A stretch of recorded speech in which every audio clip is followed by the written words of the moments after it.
Good morning, everybody. Welcome on in to your Sunrise Book Club. The birds are chirping, and we're about to dive in to something weird.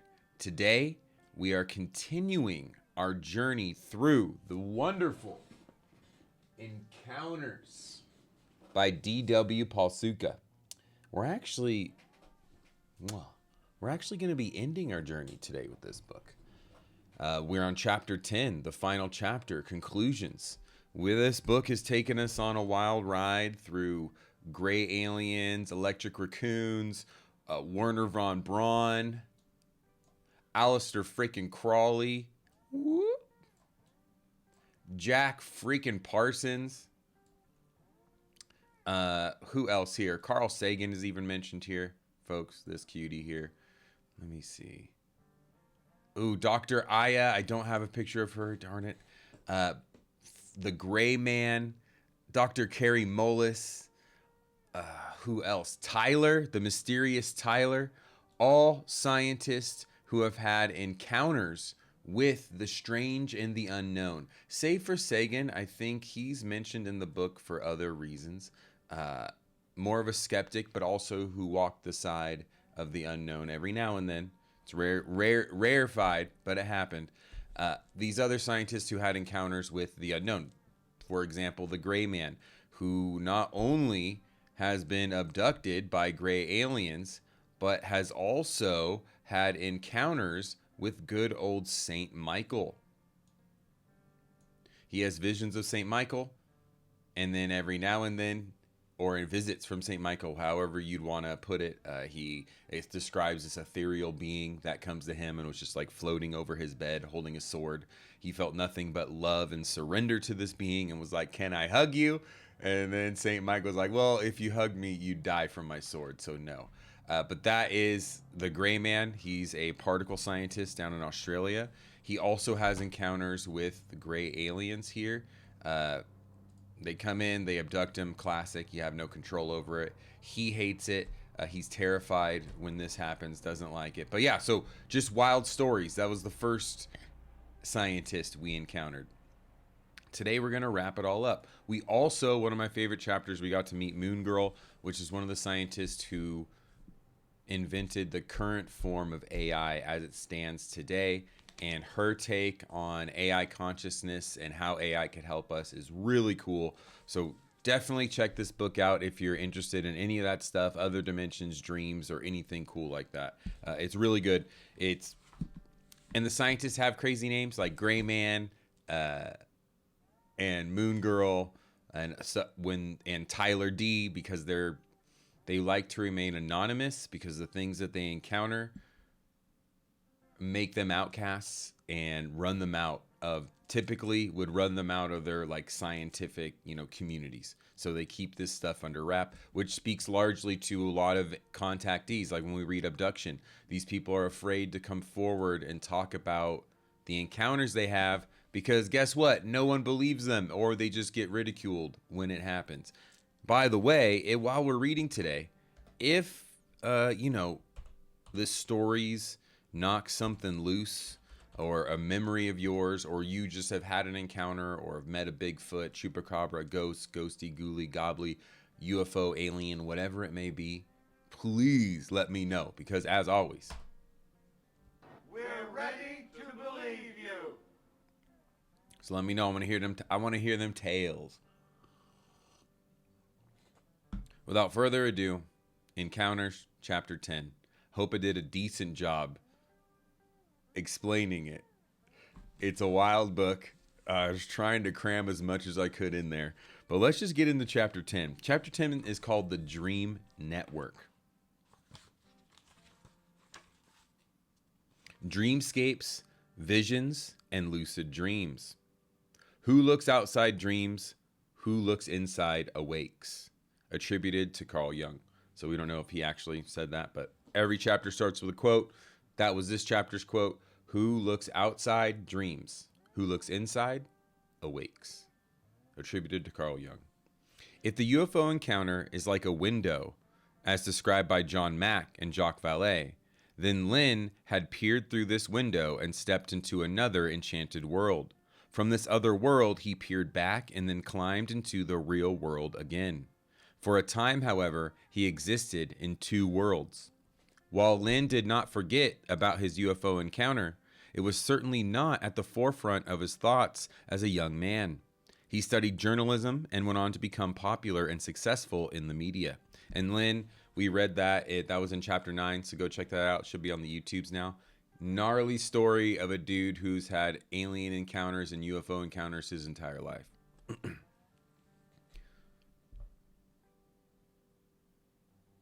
In politics and in the film industry of New York, he was part of a group of influential young professionals in the 1970s who worked hard and partied harder.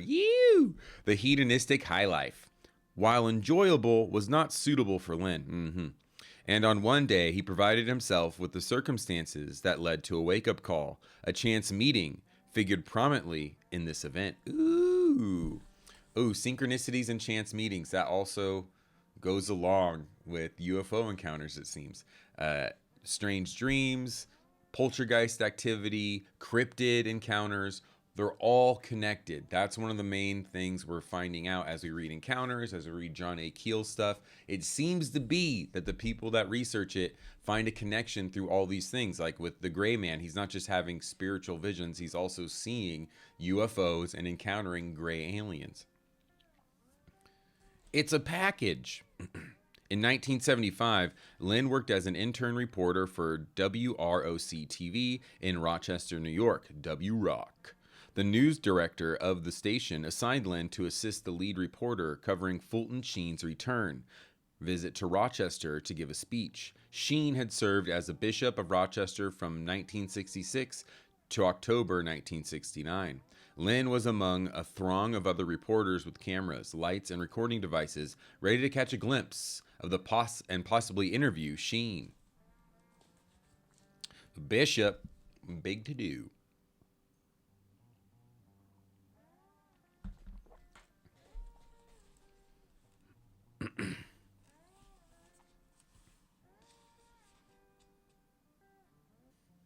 Sheen entered the room. He was attired in a red robe over a black suit, as I recall, and was dutifully attended to by an entourage of church and hotel assistants. He dressed and strode like a king.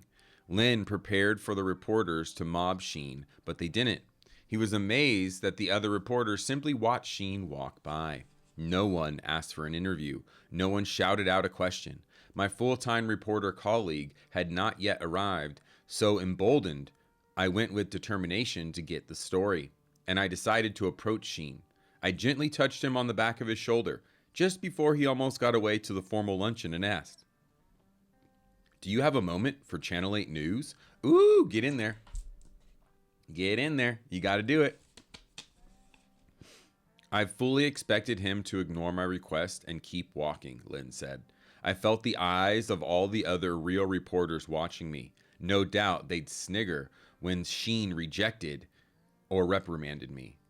But Archbishop Fulton J. Sheen stopped and turned around to look straight into my eyes. His blue eyes were piercing like a hawk's, and he was serene amid the chaos of the media and his anxious entourage. He stood calm in the middle of a storm.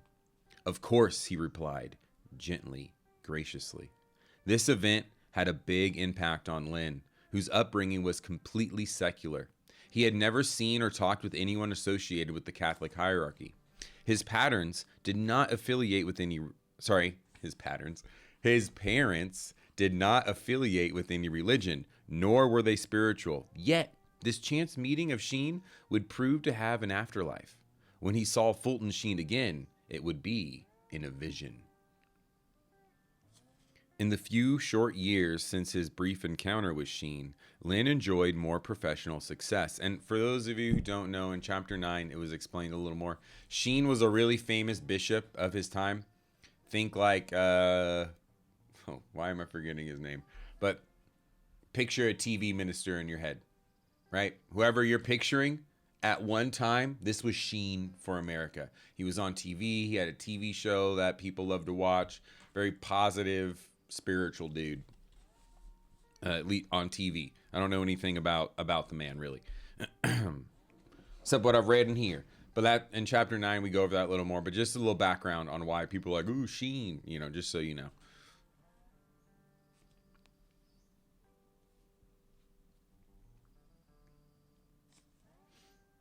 In a few short years since his brief encounter with Sheen, Lynn enjoyed more professional success. He served as a traveling state press secretary to the successful 1976 Jimmy Carter presidential campaign. What?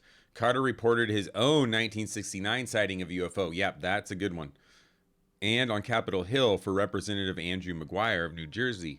In 1979, after wrapping up a stint as a unit publicist for a successful low-budget horror movie, Fear No Evil, directed by Frank Lagoggia.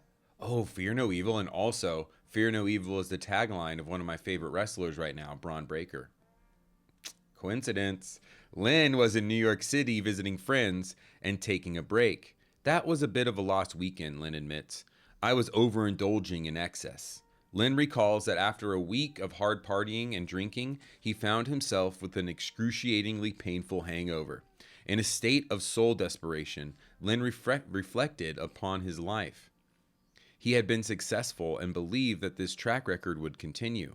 He had had friends, his parents were supportive, yet he was alone in a shabby hotel room, feeling despondent and without hope. Nothing terrible had led him to this recognition, other than depression from overdrinking and the realization that something was missing, that his life lacked meaning. Amen. That's what that's what happens. You know, partying is really fun for a very long time, but then it's like a curve. Slowly, it starts to get depressing, and then you just, like Lynn here. I silently called out to the universe for help, he said. A sense of calm quickly befell me, and for the first time in hours, I relaxed. Memories started to take shape, elbowing out the self-recriminations. Ooh, the self-recriminations. What he means by that, he was finally able to relax after feeling all this crazy depression, elbowing out like the positive thoughts, elbowing out the self-recriminations. That's like when you make yourself feel super guilty. That's what he's talking about. When you're sitting there and then you remember, oh, remember when I did that one thing? That was embarrassing. That's self-recrimination. Don't do it. I began to remember, for no apparent reason, in detail, the time I met Archbishop Fulton J. Sheen. Why am I remembering this, I thought. I know nothing about Sheen. I have paid no attention to his sermons. I don't believe in him, his religion, or for that matter, any religion. But the reminiscence gave me brief respite from the storm, so I indulged them. And then, with my eyes closed, I saw in my mind's eye my inner vision, a startling and clear image of Sheen's face, as I'd seen him in Rochester in full color, smiling kindly. This image of Sheen's shining face slowly rolled upward inside my meditative field of vision and rose higher and higher until out of view. Bye, Sheen. That's nice. And honestly, this makes me think of how every person we read about in these books, no matter what they believed in before, they turn into like a mega believer, right? This guy's like, I don't believe in any of this shit.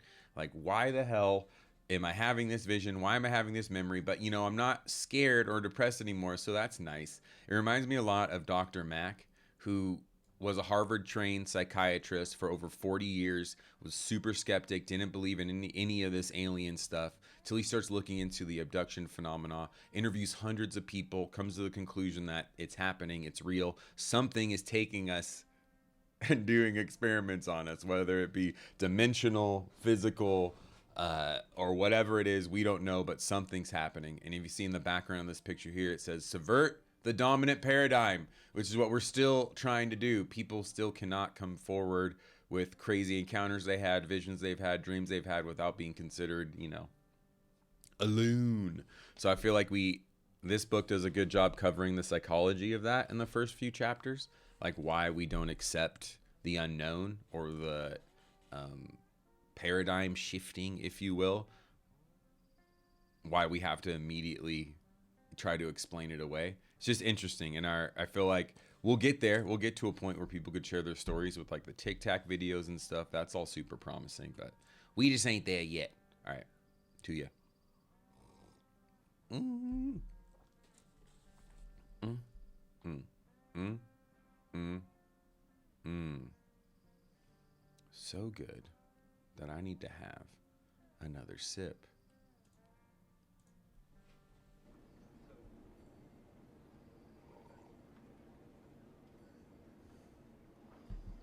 You know, this is, excuse me, a damn fine cup of coffee.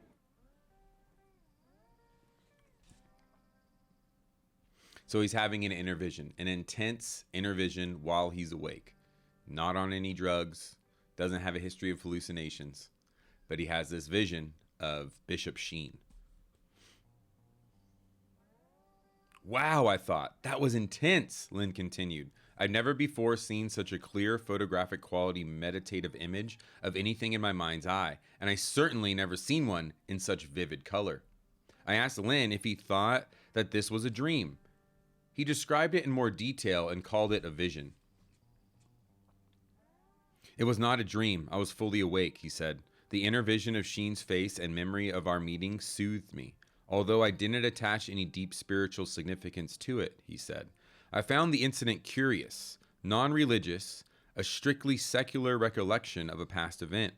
The remembrance of the kindness Sheen had shown me and the strikingly unique nature of this colorful vision eased the turmoil of my existential crisis that dark night.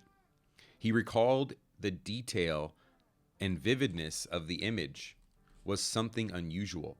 I'd never before or since experienced such a vivid, dreamish vision during the waking meditative state. More unusual, however, was what happened a few hours after the image appeared to him.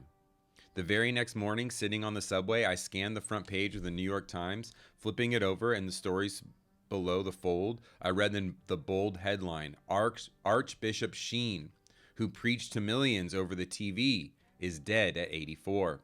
He died in his Upper East Side apartment the very night of my vision. I'm just saying, folks. Just saying, man. There's just more to it than we know. Fulton Sheen died in his private chapel on the night of December 9th, 1979. He died while praying in front of the Blessed Sacrament, which in the Catholic and Orthodox Christian traditions is the consecrated wafer, the little cracker you eat,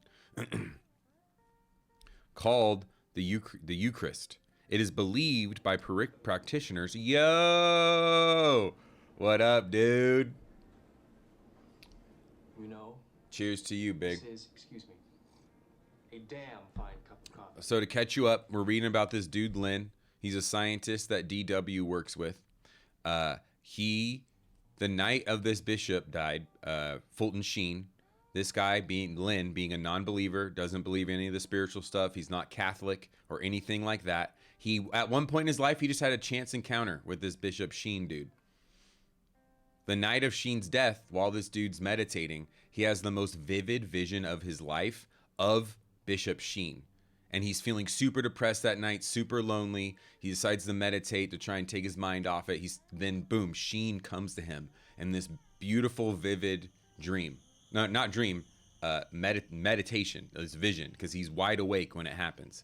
The next day, he reads the paper, finds out that Sheen died that night. So he didn't even know Sheen had died that night. And he gets visited, and then, his depression kind of washes away that when he sees him. So interesting shit. So that's where we're at right now. Fulton Sheen died in his private chapel on the night of December 9th, 1979. He died while praying in front of the Blessed Sacrament, which in Catholic and Orthodox Christian traditions is the consecrated wafer, the little cracker, called the Eucharist. It is believed by practitioners of these religions to be the presence of Jesus Christ. When Lynn learned that Sheen had passed away on the very night of his vision during the hours of his own dark night of the soul, he was shocked. He describes being changed instantly. I was struck by a deep realization of otherness, of otherworldliness. Reality shifted for me as the realization of this aha synchronicity took hold. I vibrated at a rate different from the other passengers and the subway car's cold metal motion. Other riders seemed blurred, out of focus. It was Twilight Zone-ish. I don't know how else to describe it other than my entire essence vibrated at a distinctly different frequency from everyone and everything around me. The unthinkable question forced itself upon me. Had Sheen's spirit visited me? This reminds me of the two people we've also read about in this book, the Marine, who while on the battlefield had this very, very same vision. All of a sudden, he feels connected to everything after having a traumatic event on the battlefield. He sees the oneness of the world and is instantly changed. Same with the unofficial saint Telgride, I believe, in World War I. He was a fighting man in the trenches. Then he describes feeling the Earth's network and realizing all at once that everything is connected through this like rising frequency that he saw come out of the ground and like connect everything. He's an unofficial saint to a lot of folks. Very cool guy, proving that enlightenment can happen in the most violent of places, on the battlefield. And that happens actually quicker on the battlefield when you're faced with such mortal decisions, I guess. It's interesting. And this dude, Fulton, hardcore. He died praying, dude. It's like being a quarterback and playing till you die on the field, right? Or something like that. He died doing what they do. He was in there. I wonder, was he just like, yo, it's time, man. Take me up. I was struck by a deep realization. Oh, did that already. Sorry.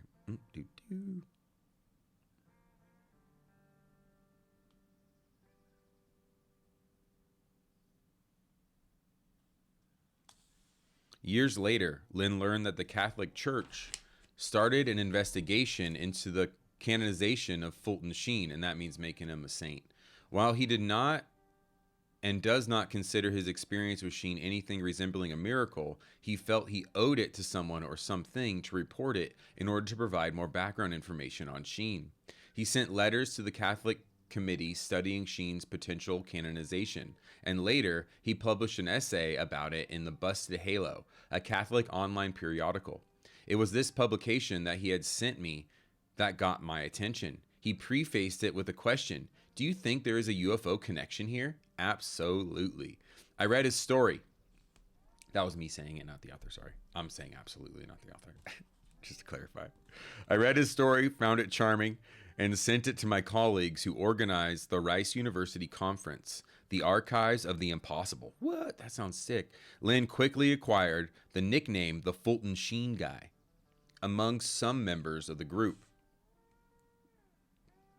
What I thought was unique about Lynn's vision, other than the vision itself, was that he refused to conclude as to what it meant. Ultimately, he doesn't know what it means.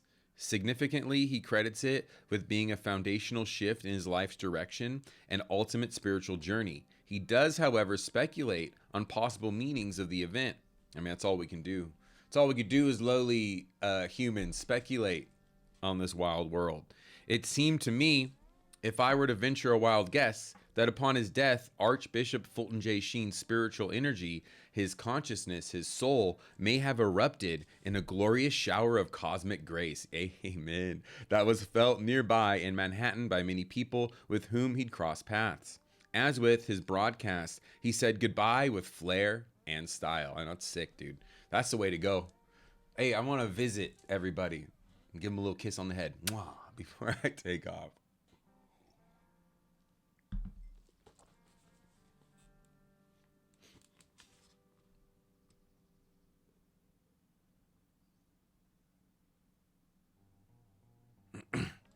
How else do you explain this? While it may be possible in a spiritual sense that Sheen's life force responded specifically to my plea for help, gave me comfort when I needed it as he left the material world, I truly think it had nothing to do with me.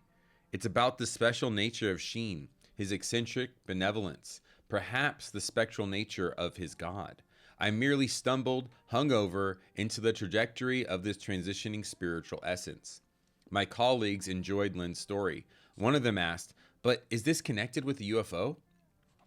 Many people who experience UFO events report unusual dreams and visions after the event and as ongoing phenomena. Often they call these dreams visions, waking or lucid dreams, or vivid dreams. Sometimes they feel that their own sighting is like a dream, in that they can't remember it very well. They often question if the event happened, even when there is multiple witnesses and evidence such as radar reported by local airports. Sometimes they just forget it, and then the memory is activated by later events. It's our brain, that's what our brain does. It helps us out. It's like, whoa, that's a little too weird. We don't want to think about that right now. So we're just gonna, we're gonna help you forget. That's so interesting though. It makes me think of this other book, The History of Dreaming. I believe that's what it's called. I was gonna try it's just, it's real academic, so it's tough to read out loud, but it's good. It's about the history of dreaming, and one of the most interesting things talks about dream shaman and like dream training, and how the dream world is a mapped out place just like Earth, and you can meet people places, and that's part of your training as a dream shaman. Is you need to go in and meet your mentor where they tell you to meet. Meet me by the the dream tree, or I don't know, the pit. That'd be cool. But so all this lucid dreaming stuff makes me think of that book. Very good one if you're interested in the history of that and how wild and important dreams are. An example of this latter dreamlike characteristic linked to an encounter is illustrated by Kurt Russell's plane flight in 1997, which corresponded with the controversial Arizona UFO flap. John A. Keel's word, UFO flap, and UFO flap is when there's a butt ton of UFO sightings. Known as the Phoenix Lights, unlike Lynn's UFO sighting, the Phoenix Lights, witnessed by thousands of people in Arizona, have never been officially proclaimed unidentified, except to thousands of civilians who believe they witnessed something from another world. And the military's official stance on the Phoenix Lights, or the government's, or whoever, whatever it is, their official stance is that it was flares dropped from a plane. According to Russell, the weirdest part of the incident was the fact that he forgot about it. Yep. Pew! Freaking Men in Black style. Russell, a pilot, describes seeing unidentified lights and reporting them. I saw 6 lights over the airport in absolute uniform in a V shape. I was just looking at them, and I was coming in. We were maybe half a mile out. His son said, "Pa, what are those lights?" Then I kind of came out of my reverie and I said, "I don't know what they are." He said, "Okay, are we okay here?" I said, "I'm going to call," and I reported it. And they said, we don't show anything on radar, they mean. And I said, "Well, okay, I'm going to declare it's unidentified. It's flying and it's 6 objects." We landed, I taxied, dropped him off, and took off and went back to LA. Later, kid, I never said a word. He never said a word. I never thought of it. 2 years later, was he so interesting? So it's like, what, did he drop the kid off with his mom at least? I'm sure he did. I never said a word. He never said a word. I never thought of it. 2 years later, his partner, Goldie Hawn, is watching. Whoa, that was the Kurt Russell? Oh, yes. I thought so. I was like, maybe it's going to be someone. I didn't want to believe it, Wow, so that's the Kurt Russell. So he saw the UFO. He saw the Phoenix Lights first. That's so tight.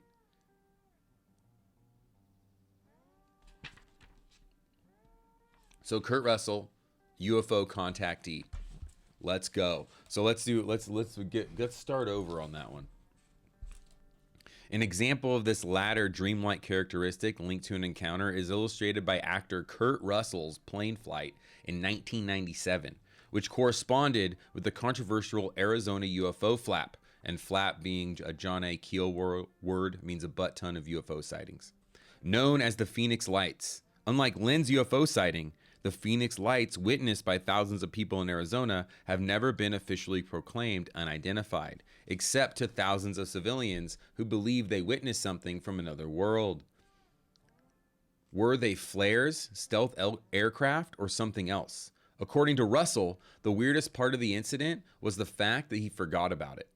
Russell, a pilot, described seeing unidentified lights and reporting them. I saw 6 lights over the airport in absolute uniform. It was a V shape. I was just looking at them, and I was coming in, and we were maybe half a mile out. His son said, "Pa, what are those lights?" Then I kind of came out of my reverie, and I told him, "I don't know what they are." "Are we okay here?" "I'm going to call." And I reported it. And when I reported it, they said, "We don't show anything on radar." I said, "Well, okay. I'm going to declare it unidentified. It's flying and it's 6 objects." We landed, I taxied, dropped him off, took off, and went back to LA. Kurt's just like, "Later, kid. Goldie's going to pick you up." I never said a word. He never said a word. I never thought of it. 2 years later, his partner, Goldie Hawn, is watching a television show when I came home. And the show is on UFOs. And I'm kind of hearing the TV going, and I stopped, and I started watching.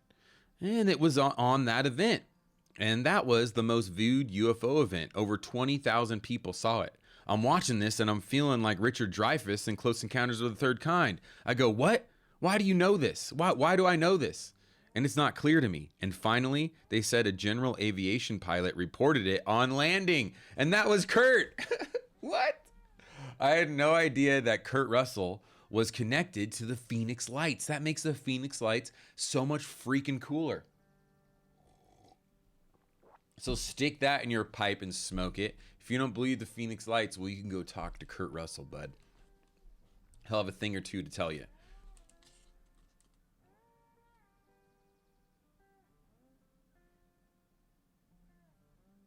I never thought of it since, and I said, "That was me. That was me. Wait a minute.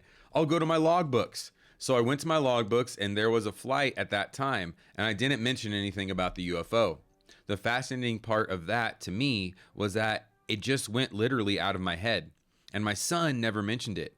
Had I not seen the show, I never would have thought of it again. That to me was the weird part. Yeah, interesting. It's like it was just banked out of his head. Russell experienced a reverie during the sighting and then forgot about it. When he remembered it, he questioned how he could have forgotten. As strange as it seems, this is a pattern that occurs with many UFO events, sightings, and dreams. Like dreams, these events seem to be difficult to remember. Or is Tommy Lee Jones and Will Smith visiting them? Experiencers report dreams that are distinctive from their ordinary dreams. Dreams of UFOs or alleged aliens or dreams that follow UFO events seem to fall within a similar liminal category of consciousness. Generally, most people make a distinction between ordinary reality and the dream reality, and they do not mix these up. However, what happens when dream reality seems to merge with waking reality in ways that seem impossible yet offer evidence of things that cannot be denied, such as dreams of future events or even dreams of meeting others who share the same dreamscape? In most instances, these types of dreams stretch the limits of contemporary Western scientific dream research. Although there are notable exceptions, anthropologist Amira Mittermeier explains that Sigmund Freud, for example, was aware of dreams that defied Western epistemological categories, and the work of science author and anthropologist Eric Wargo explains these dreams through contemporary frameworks of science and physics.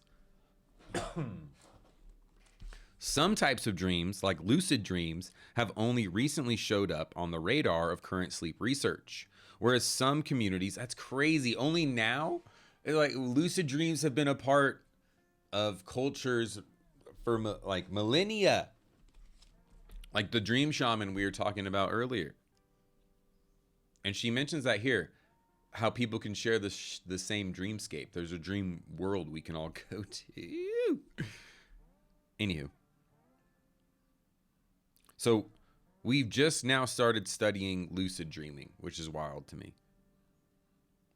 Whereas some communities, such as non-Western indigenous communities and Western esoteric traditions, have recognized and utilized these liminal states for more than centuries. Psychologist and sleep study researcher Jane Gackenbach, who pioneered Western studies into lucid dreams, notes, whether we should consider it a paradoxical form of sleep or a paradoxical form of waking, or something else entirely, seems too early to tell. Now,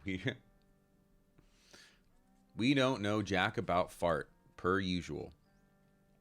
Terms like sleep, waking, dreaming may be too crude to capture usefully the fine structure of consciousness.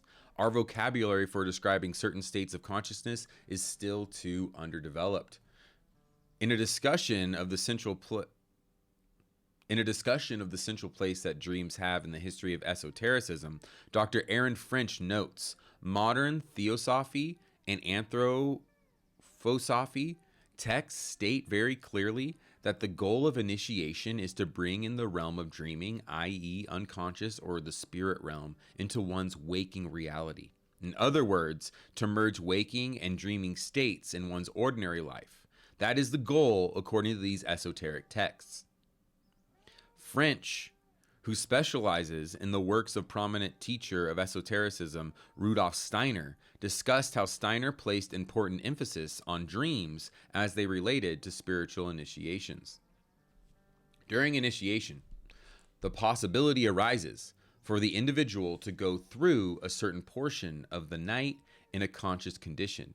His physical body sleeps as usual, but part of his sleep condition becomes animated by significant dreams.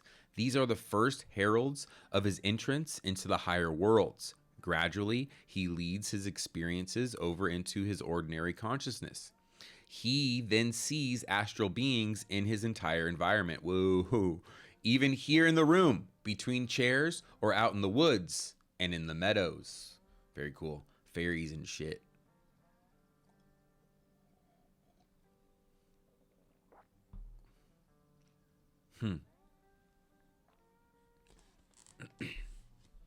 These reflections on the function of dreams within esoteric spiritual initiations shed light on the experiences that many people have after they see or have been in the vicinity of a UFO. Not only are there not ordinary dreams, but ordinary people, I presume, would not be comfortable with the appearance of astral beings in their living rooms. I mean, that might be cool. This is an experience I would choose to avoid. Time and time again, people report dreams that they insist are not ordinary. Gray Man, what? Jose, and Carrie Mullis all insist that what they experienced were not dreams, but somehow waking visions of something that occurred in waking life. Could Grayman and Mullis have been experiencing initiations similar to what Steiner discusses? Jose, and that's the Marine that we talked about earlier, and Gary, he's mentioned, so woohoo! I get to tell about my favorite encounter. This is Carrie Mullis, this cutie right here. TED Talk, Nobel Prize, that'd probably be pretty good. Nobel Prize winner and Japanese National Science Award winner. Polymer scientist, something like that. He reported seeing an electric raccoon. Like, that's what we mentioned earlier. This is the dude who saw this. He's walking his property. Sun's coming down. It's like nighttime. He's got a flashlight. Sees something glowing off in the distance. Shines his light at it. He can only describe it as an electric raccoon. He looks at it for a little bit. It looks at him and it says, "Hello, doctor." And that's the last thing he remembers. He wakes up, or whatever it is, comes to, and he's just fully clothed still in what he was wearing the night before. But now it's morning and he's just walking in his backyard. He can't explain the encounter, but it's one that he knows he had. So that is what DW is talking about when she talks about the vision that Carrie Mullis, and then in Gray Man, his vision was experiencing St. Michael kind of floating over his bed and giving him info. So that's what she's talking about when she mentions Gray Man and Mullis. So Gray Man and Mullis, they all insist that what they experienced were not dreams, but somehow waking visions or something that occurred in waking life. Could Gray Man and Mullis have been experiencing initiations similar to what Steiner discusses? Jose, and that's the Marine most recent Marine who kind of woke up on the battlefield and experienced the oneness of everything. And his big mission in life is to help kids get offline and back into reality, which is cool. Anywho, great chapter about him in the earlier parts of the book. Who sees his experiences within a religious and spiritual worldview is not vexed by all these spontaneous appearances. They go with the territory of being awake. And that's what Jose says. He has gnarly UFO experiences and demon and entities of light experiences all the time in his waking life because he's like awoken and sees. Although he doesn't ignore the appearance of UFOs, he doesn't really pay attention to them. Either, beyond the Western esoteric framework of dream interpretation, many indigenous traditions and certain traditional religions support a link between non-ordinary dream states and transformative spiritual experiences. Gackenbach explored sophisticated dream epistemologies in the centuries-old traditions of indigenous Australian culture, called Al-Karinga, roughly translated as the dream time or the dreaming. Within some traditions of Tibetan Buddhism, in a series of conversations about dreams, Tibetan Buddhist Lama Lahang Rinpoche and Jane Gackenbach discussed intersections between Western dream research and Tibetan Buddhist dream yoga. What? That sounds so sick. Dream yoga. The Western approach, Gackenbach notes, tends to pathologize these states of consciousness. Just as current dream science reveals that brain states during sleep correspond to different types of dreams. Lama Rinpoche identified varieties of dreams within his tradition. He identified dreams about everyday life, dreams in the early morning that tend to be more significant than ordinary dreams, and dreams in which a person connects with the spirit world. What? Dude, that's so crazy. So early morning dreams. Pay attention to them. That tend to be more significant. And then there's also dreams where you connect to the spirit world. He said that these latter types of dreams, which are less frequent than the other types of dreams, can be magical or terrifying. Rinpoche also said that consciousness is a continuum. Yup. And that the waking reality is another form of a dream. Amen. He also likened magical dreams to the state of mind of being an artist. If one is very involved in art, this was akin to the magical dreams of Tibetan dream yoga, he said. Through the dreams you can go there. You can go and receive the teachings of the 5 Buddha families, he said. Through art, you can contact Buddha, the Buddha worlds. He explained that he had a dream when he was a child that he would one day hold the President of the United States' hand. When he was grown, this dream came true. He described how after shaking the hand of the president, he wondered, wow, my dream came true. How much do you think dreams tell the future? Gackenbach asked. I think some people have cleaned their minds. Their minds are light. They become psychic and they see things that are going to happen, he said. The conversation continued to the topic of flying in one's dream. Experiencers often feel that they levitate either out of their rooms, into crafts, or into other places altogether. The Betty Andreessen abduction, she felt levitation. And in a lot of abduction cases, you feel there's a moment where they feel that they're being levitated. They can't move their bodies. Trope alert. If you do this, so boop, boop, boop, boop.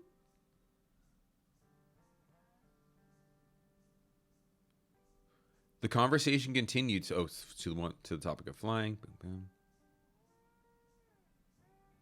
Oh, wow. So, okay, let me read this paragraph again. It's an important one. If you experience flying in your dreams. The conversation continued to the topic of flying in one's dream. Experiencers often feel that they levitate either out of their rooms, into crafts, or into other places altogether. Like, that's the Andreessen affair. That's what got me off track. If you do this, you need a teacher, Rinpoche said. Whoa, cool. Some people can go anywhere in the universe and they can learn things from dreams and they can bring this back. Buddha talked about this 2,500 years ago. There is no distance. Everything is connected, he said. If we fly, because in the other dimensions, there's no time and space. That's a third dimension problem. If we fly in a plane for 5,000 years, it is far away. Yeah. But if you try this in meditation, you can get there in 1 second. So there's no distance. Today, there's no distance. You can be going to bed and you see a person on your phone and they are just waking up for breakfast, there is no distance. Ripinosh, his use of technology as a frame for dreams is significant. In this view, dreams are an interface between worlds. In the Alkaringa, or the Dreamtime, and that's from the indigenous people of Australia, in the Dreamtime concept shared by the great variety of indigenous Australians, the most efficacious, the most effective of their dreamers travel in dreams or in dreamlike states. In my initial research into the Dreamtime, I read the works of the non-indigenous anthropologists, as this is typical the way in which Western people acquire knowledge about indigenous systems of lifeways. Yeah, but let me guess, it's not the best way. What struck me was the prodigious effort that the researchers took to try and translate the term Alkaringa, or the Dreamtime. One researcher wrote 3 pages of etymological research to do justice to the concept. The impression I got was that this was a system that was so complex that anthropologists had a hard time understanding it. Woo! And once they did, their efforts to translate it into a writing failed. The system defied reductive forms of language. Amen. Of course, the best source of understanding the Dreamtime is an indigenous Australian. Yeah, of course. So that's where you got to go. Don't read the books. In Tyson Yunkaporta's book, Sand Talk, he explains the dreaming. I use many other terms that I don't particularly like, such as dreaming, which is a mistranslation and misinterpretation, because a lot of the old people I respect and who have passed knowledge on to me use these words. It's not like my place to disrespect them by rejecting their vocabulary choices. I know and they know what they mean, so we might as well just use those labels. In any case, it is almost impossible to speak in English without them, unless you want to say super rational interdimensional ontology endogenous to custodial ritual complexes. What? Every 5 minutes. So dreaming it is. Oh wow. Yeah, interesting. We need better words. Yunkaporta's explanation, like Lama Rinpoche's, links dimensions with reference to ontologies of space-time. Mittermeier, in her book about Egyptian Muslim dreaming, also references the super-rational aspect of dreamscapes. I want to call into question the presumption that all dreams are inherently linked into the psyche. The idea that there could possibly be dream states that are independent of human minds is counterintuitive for many people, except for those who study people's dreams. Mittermeier goes on to cite the work of other scholars who have come to similar conclusions, such as Vincent Craponzo. Much of what we in the West call psychological and locate in some sort of internal space in the head, in the mind, in the brain, in consciousness, in the psyche, is understood in many cultures as manifestly non-psychological, in manifestly non-psychological terms, and located in other spaces.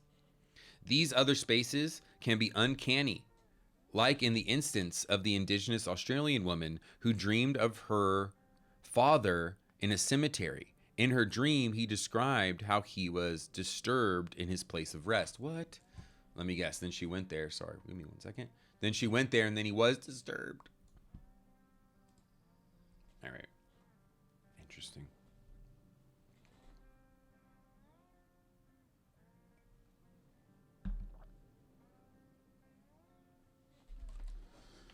So, indigenous Australian lady, she dreams of her father in a cemetery.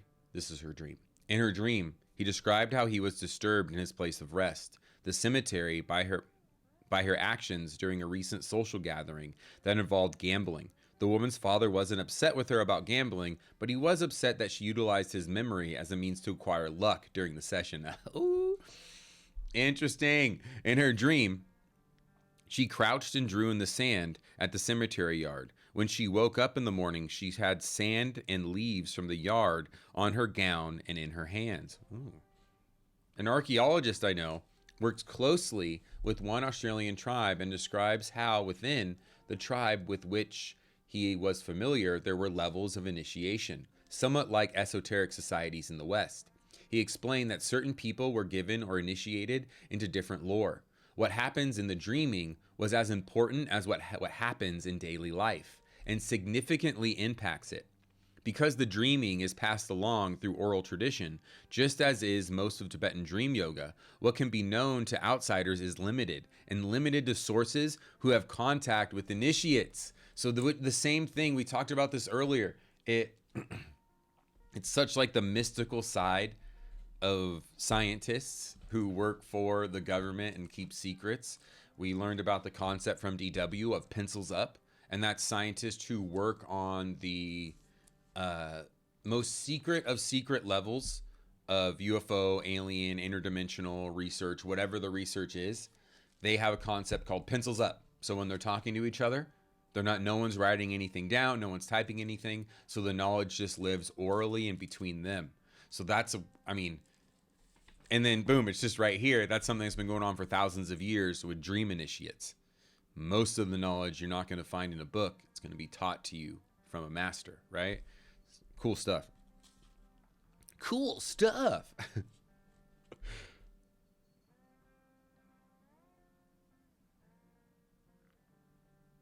We know the difference between normal dreams and special dreams, but do not tell anyone about the special dreams except the old men. Some initiations involve dream travel, like the example related by Lama Rinpoche about Tibetan Buddhist dreamers, who go to places and bring things back. The things they bring back include knowledge, and as for the indigenous Australians, they bring back information that they share with each other and sometimes store in their material art. They place hidden knowledge in the form of code in their art to be deciphered by people from neighboring tribes or by their youths. On other occasions, they conduct dream meetings with other initiates. Initiates remember what is said in these meetings and carry this into their waking lives. It's like a test. What did I tell you in the old dream? The special dreams, characteristically, were highly salient and realistic and involved many senses. The archaeologist said, they were said to be so vivid that the dreamer could see, hear, and feel the rain of a dream. Another man explained the difference as being very difficult to differentiate between reality in the everyday world and the reality of the special dream. Some said that they were aware of being in the dream. These dreams fall into the category of lucid dreaming, where one is aware that one is dreaming, and the events are vividly depicted. They are so vivid, in fact, that they seem more real than waking reality, he said. And that reminds me, the more real than waking reality reminds me of when people have near-death experiences, when they go to the beyond or whatever. They're like, it's so vivid, it's beyond what we experience here. It's more real than real. One of the community leaders is a good friend, and she described how her son was going out to participate in lore time. And the night before he went out, he had a dream in which he was flying around the landscape and saw a cave that he already knew of. The cave was lit up with bright light, so he flew there and entered. He entered the cave, and there was an art painted with symbols moving on the walls with all the light. And at the back of the cave, there was an old man with war paint on, and he was performing a dance. This old man was singing in an unknown language and tried to teach the boy how to perform the dance he was doing. And then the very next day, while learning the ceremonial protocols for the lore, the elder taught all the kids a particular dance to encourage the flying dreams. What? And that's what the kid was learning in his dream the day before. And it was the exact same dance the old man in the cave had taught him in his dream. Most aspects of the dreaming are forbidden to be revealed to outsiders unless they go through the lore, so it can be difficult to penetrate. And I learn something new every time I head out into the field. But within some ceremonies known to me, a trance-like state is often sought because of the ceremony, which is often accompanied with the belief that advice can be received by spirits who are attracted to these situations. Tangentially, different behaviors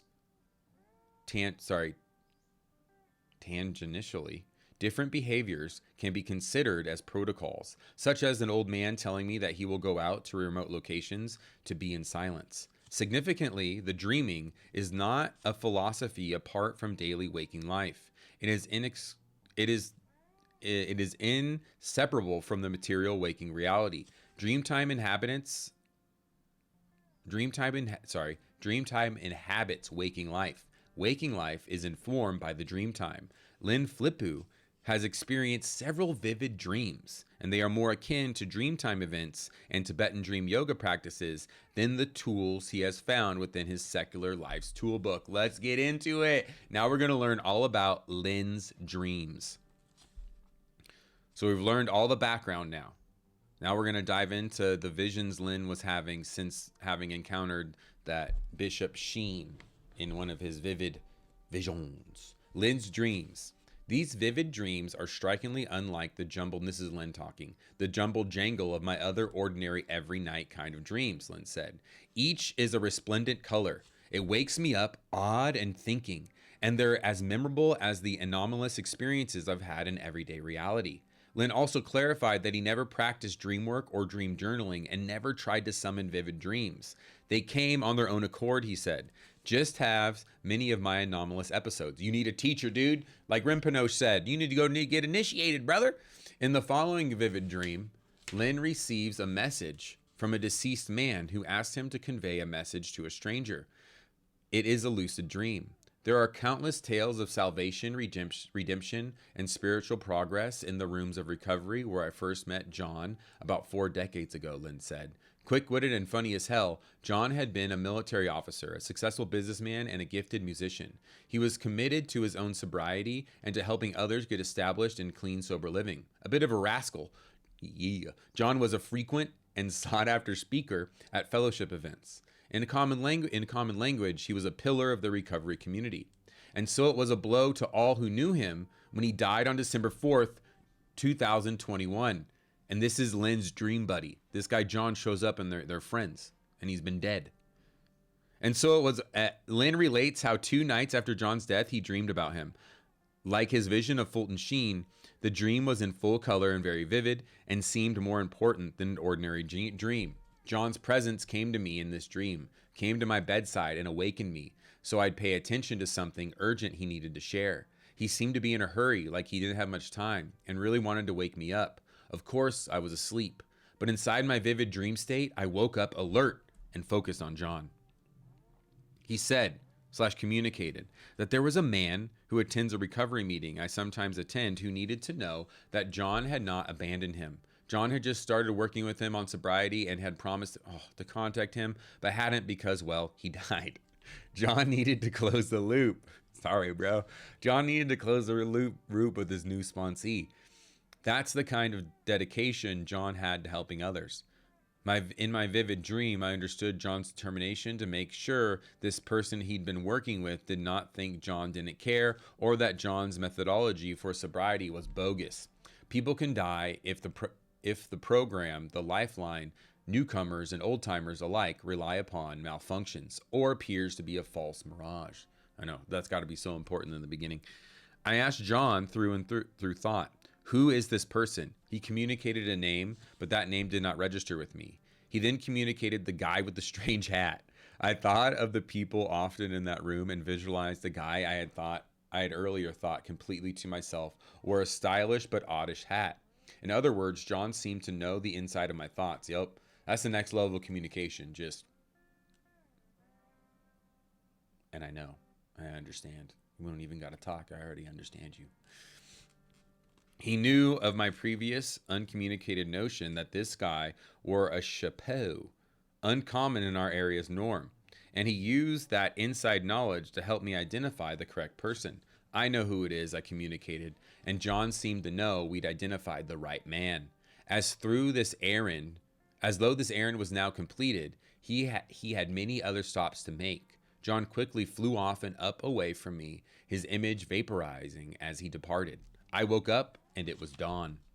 This vivid dream stunned me. It felt like it was a true communication from John to me. I was surprised because although I'd known and loved John for several decades, I wouldn't have expected him to contact me.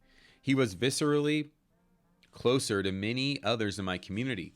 But as I kept thinking, maybe he contacted me because I sometimes went into the same meetings as the Hat Man. Oh, careful calling him the Hat Man.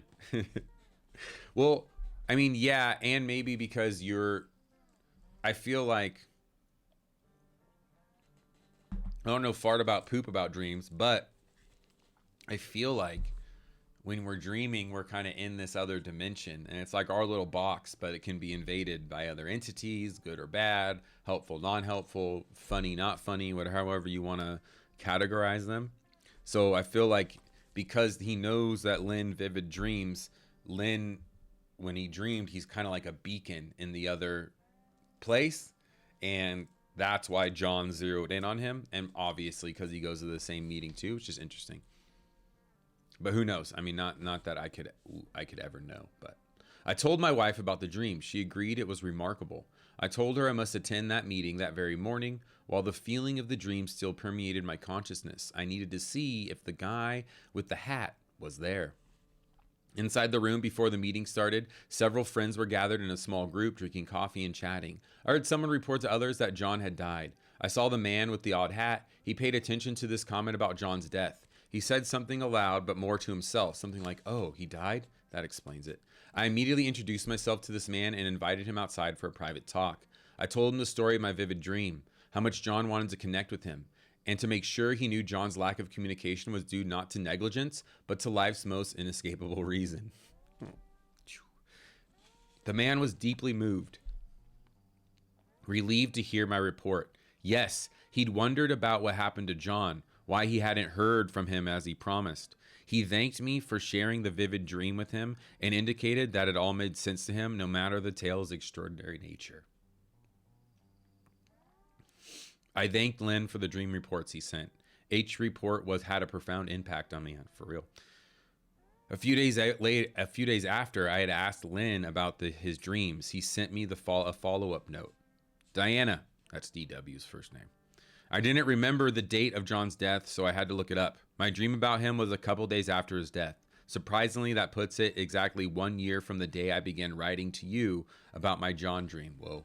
Unwittingly, I began writing about his dream visitation on the exact 1 year anniversary of it happening.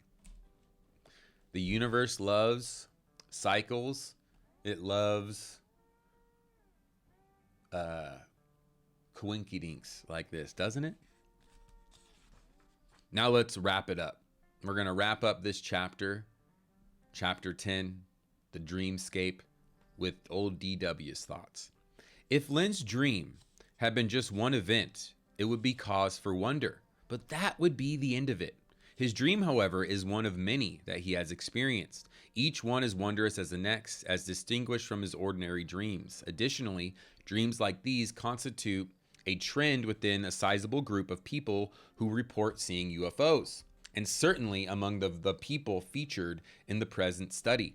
The dreams contained repeated features like lucidity, in that the dreamer believes he or she is awake. They are colorful and rich in detail. They are often precognitive, in that they contain information that is later found to be true. Like Lynn's dream of John, they often contain a message that is meant to be delivered to another person. These dreams often contain information to which the dreamer shouldn't have access to under normal circumstances. For example, Lynn was not aware that John was counseling the man with the odd hat. In some dream reports, yeah, exactly. So like John came and told him that shit. He did not know beforehand. In some dream reports, experiencers report that they meet with other people in the dream meetings and collaborate. One scientist I knew said that he and colleagues had a similar technique of going to places in their dream states to acquire knowledge that helps them solve problems in their work. And we read about the mathematician, the Indian mathematician who did this. I'm forgetting his name. And then, of course, Tesla did this as well.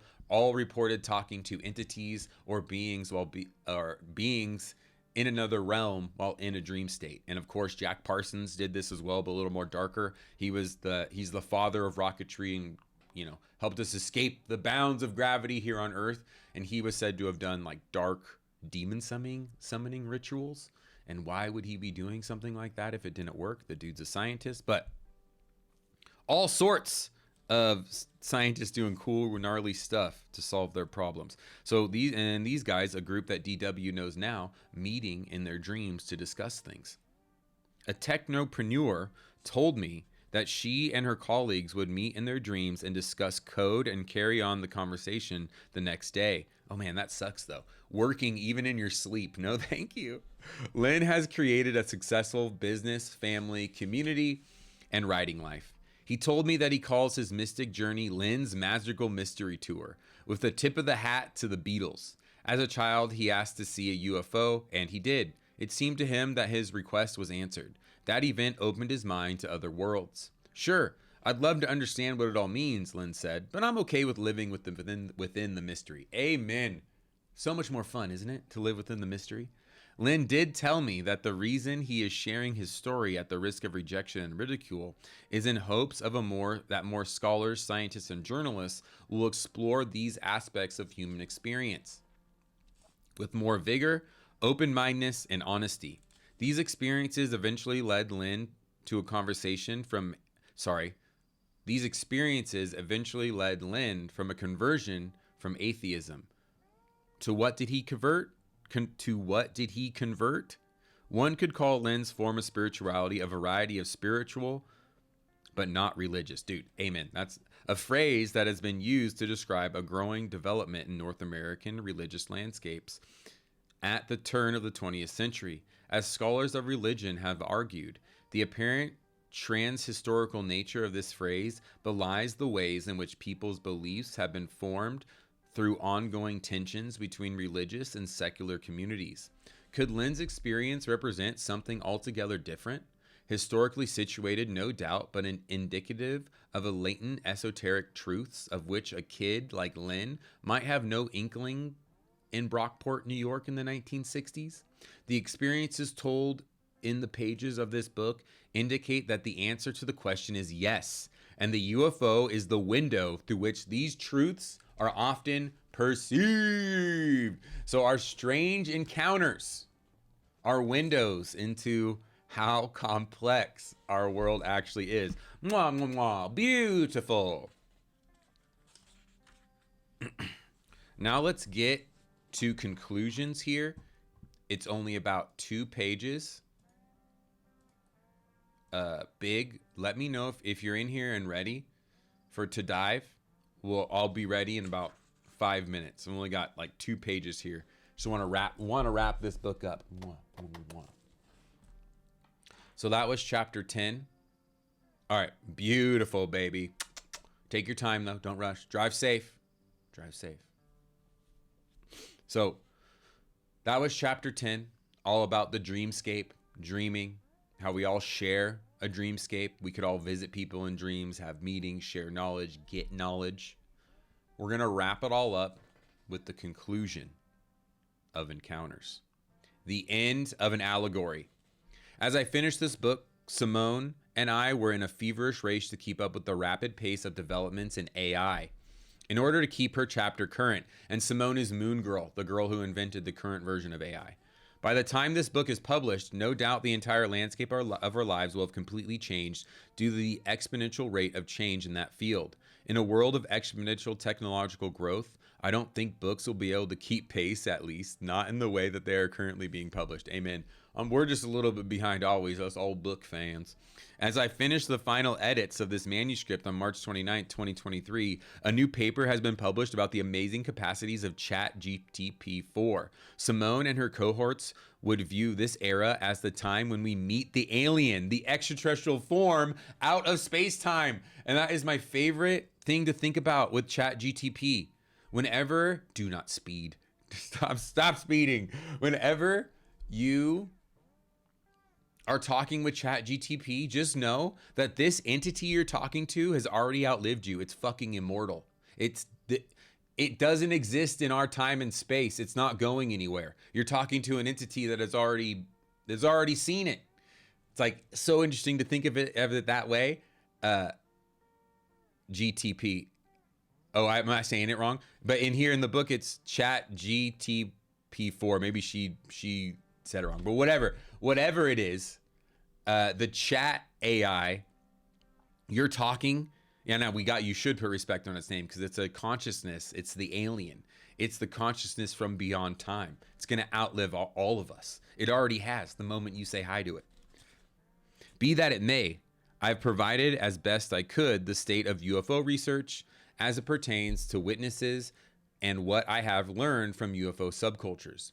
If you picked up this book to learn about UFOs and you had no previous knowledge about them, then you are probably shocked, like I had been to find that witness testimonies reveal that UFO contact events are not like how they are depicted in most media representations, and not what is shown on social media sites. Instead, UFO contact events include supernatural and paranormal elements, John A. Keel,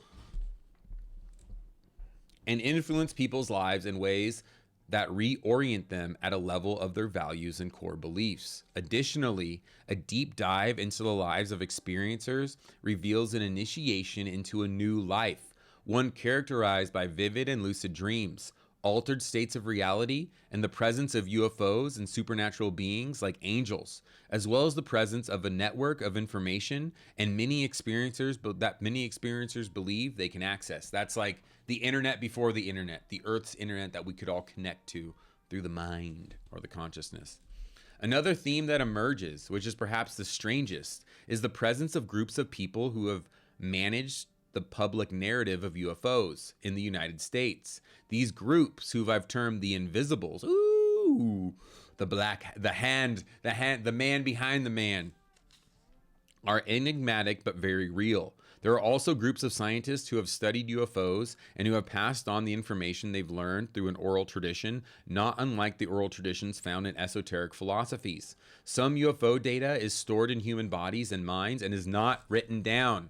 Right, folks? So don't ever think we're going to get full freaking disclosure from any government body or anyone invested in keeping the truth, keeping a little bit to themselves because it's profitable. Disclosure's never going to come that way, because there's also people in the government and scientists who study these things who only pass information through orally. It'll never be written down. You'll never know it unless you're in that group with them, deeply embedded in whatever fucking secret bunker or wherever they're studying these things. So just, disclosure will happen in very slow drips, but it'll never be full disclosure. Well, they'll never give us the pie. But interesting how she talks about the theme about this group of people who suppress the information. It reminds me when we read The Children of Roswell. If you're interested in learning about this happening to people in a really gnarly way, the book The Children of Roswell is a really good look at that, how government groups came in and intimidated people to suppress what happened in Roswell with the multiple UFO crashes. It wasn't just one. Anywho, but yeah, the oral only traditions, which just like how Tibetan Buddhism does it with their dream training. It's really interesting how the government and like groups of people pick up on these ancient traditions and keep them going. Wow. Ooh, I like that. I like that, Big. A might could be, brother. We don't know. The asteroid that killed the dinosaurs, a planetary restart that had our DNA in it. We were sent from somewhere else. I love that. Could be. Might could be. As a way to make sense of my research, I turned to the philosophical text called The Allegory of the Cave. The Allegory of the Cave. I'm sure she'll explain it here, but too long didn't read. Basically, if you're the light bringer and everyone's, feeding from the trough of what information we're given, or watching the light show that's put on by the puppeteers, and you're a light bringer of truth to be like, hey, UFOs are real, or hey, there's government suppression here or oppression there. Most people don't want to hear it. You'll get rocks thrown at you. Maybe you'll get murdered. That's how it goes in The Allegory of the Cave. As a way to make sense of my research, I turned to the philosophical text called The Allegory of the Cave, which occupies a small space in Plato's Republic. It became a guide to provide a framework for my understanding of UFO cultures and communities. Plato, whose teacher, Socrates, was murdered by his government for transmitting esoteric Gnostic knowledge to Greek youth. He wrote about the transmission of this knowledge as an allegory. The more I considered this genre choice, the allegorical form, the more I recognize that this might have been necessary due to the context of Plato's life and experience. And as a scholar of religion, as a matter of course, we place historical texts within their cultural contexts. I learned from my friends in philosophy that Socrates, or I call him Socrates, Socrates' group of students lived in trauma after their teacher's murder. They were a community under duress, and the treatment of Socrates was a warning to them. It made sense that Plato would use the allegorical form to convey Socrates' knowledge to those who could understand it. It was a secret code and a means of transmission to others who had to remain invisible or suffer a similar fate. The theme of invisibility with respect to esoteric knowledge seems to be central to UFO subcultures. Alan Hynek, whoop whoop, the grandpapa, referenced the scientists of the early modern era who called themselves the Invisible College and worked under a cloak of secrecy under an ever-present danger of persecution, torture, and death. And that was during the Spanish Inquisition, which we read about a lot in the history of demonology. He used the term for his own cohort of scientists, the Invisible College. The allegory spoke to these aspects of UFO cultures, which is why I return to it again and again. It lives as a gift from past initiates to future philosophers. Perhaps a day will come, and soon, when UFO knowledge and its pursuit will be free and unfettered by the cloak and dagger atmosphere of the previous century. And that, folks, is Encounters by DW Pasulka. Explorations with UFOs, dreams, angels, AI, and other dimensions. We dove into other dimensions a little bit today when we talked about the dream state, lucid dreaming, dream entities, and all that fun stuff. And then we wrapped it up with her conclusions. Oh! And we have a special fast food review today. Now, I've been a fan of pastrami for a long time. I first had it, I had my first bite of pastrami when I was in high school. It took me to a high school to have one. Had this place spot across the street from my school called Volcano Burger, and it made a really mean pastrami that got me through the night classes I had to take to graduate. Great pastrami sandwich. Then I moved to LA, and I had an even better pastrami sandwich at Langer's. Downtown, famous little deli, Langer's, beautiful pastrami. Today I'm going to talk about one that falls in the middle. I'd say it's a little better than Volcano's. I'd have to get Volcano's again to really tell it's been a long time. But it's definitely not as good as Langer's, but it's still amazing. Now, I'm talking, of course, about California's own The Hat. Now, The Hat is all about American pastrami. You go in there, you go up, you order, it's quick, it's dirty, you get to sit down, then they call your number. It was my first time at The Hat, so I didn't get their gravy fries, which after we sat down, we looked around, we noticed everyone had fucking gravy fries with like pastrami on it, and we're like, oh, next time we need to get that.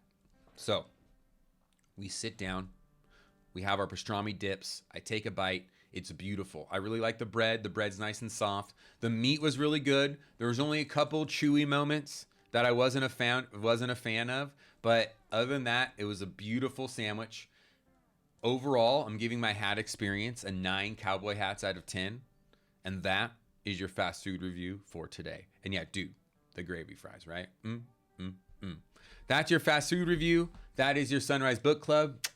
I hope you enjoyed reading with DW Pasulka. Hope it maybe opened your mind a bit to the crazy ass world we live in.